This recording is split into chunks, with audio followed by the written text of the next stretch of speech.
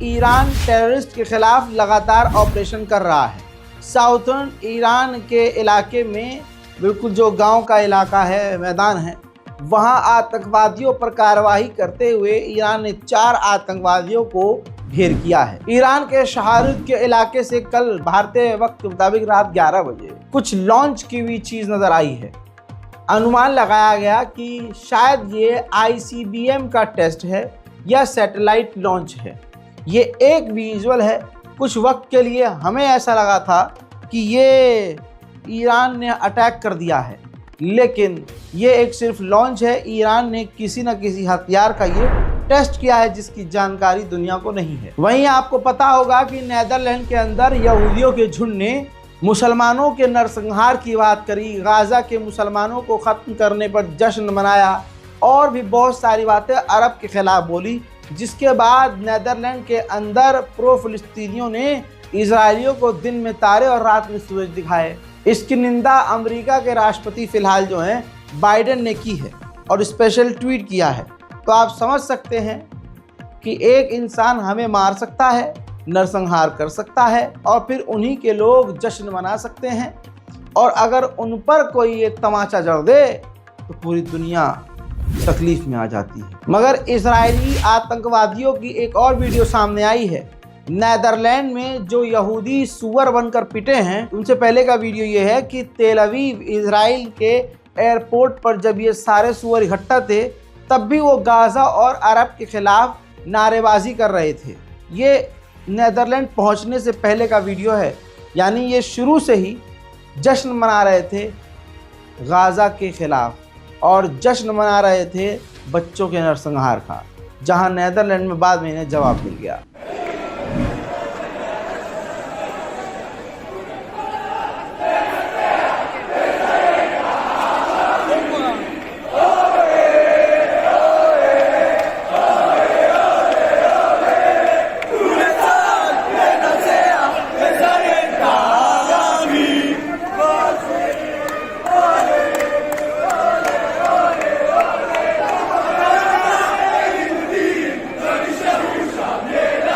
मेरे दोस्तों, ये लोग मैच देखने नहीं गए थे, बल्कि पूरी तरह से सिर्फ बच्चों के, महिलाओं के नरसंहार की खुशियां मनाने गए थे।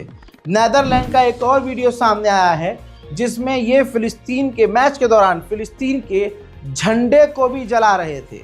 अब आप समझ सकते हैं कि दुनिया में चाहे भारत हो, चाहे कोई भी इलाका हो, कोई भी मुल्क हो, जहाँ भी ये सूअर के झुंड रहते हैं, ये गंद मचाते हैं और वहाँ पर माहौल ख़राब कर देते हैं। नीदरलैंड में भी बादशाहत है। अब वहाँ का बादशाह जो है काफ़ी तकलीफ़ में है। उसने कहा है कि हमने यहूदियों को एक बार फिर से निराश किया है। जैसे नाज़ी के ज़माने में यहूदी निराश हुए थे दुनिया में, वैसे ही हमने भी यहूदियों को निराश कर दिया है। तो भाई पजामा उतार दो, और क्या कर सकते हो तुम, बादशाह सलामत।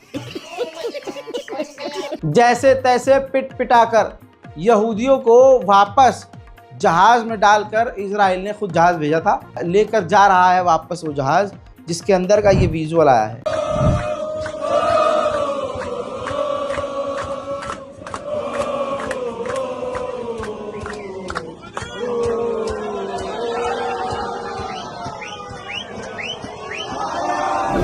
अब ये है खबर कि इटली के अंदर इजराइल और इटली का मैच होने वाला है।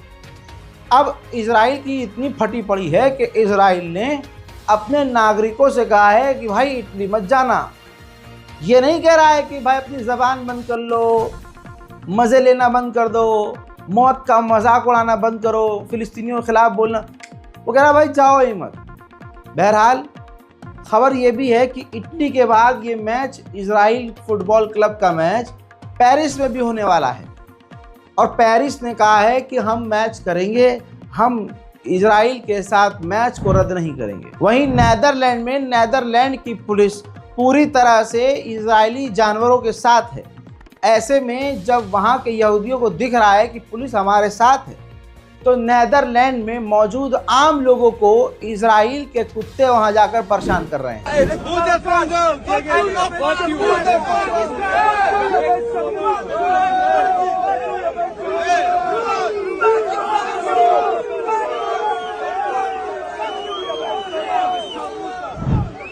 वहीं गज्जा के अंदर इजराइल का एक और सीनियर कमांडर वासिले जहन्नम हो गया है दोस्तों। उधर नेतन्याहू ने डोनाल्ड ट्रंप के जीतने के बाद अमेरिका के लिए नए एम्बेसडर को चुन लिया है। वहीं अमेरिका और ब्रिटेन ने मिलकर यमन के ऊपर और भी हमले किए। अब इस तस्वीर को देखिए, गाजा के अंदर एक फिलिस्तीनी को कैदी बनाकर मुंह पर रुमाल बांधकर, और अब अगर आप नीचे देखेंगे तो उसके कपड़े भी उसने उतारे हुए हैं, पैंट भी उतारी हुई है, और उसकी गर्दन को अपने आप देखिए हाथ के नीचे दबाकर मिडिल फिंगर दिखाकर इजराइल के सैनिक फोटो पोस्ट कर रहा है।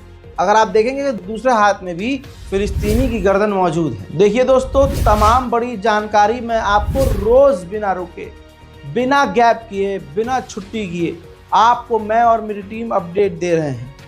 तो इसके बदले आपसे यही कहेंगे कि हमारे चैनल से जुड़िए, हमारे चैनल को सब्सक्राइब कीजिए।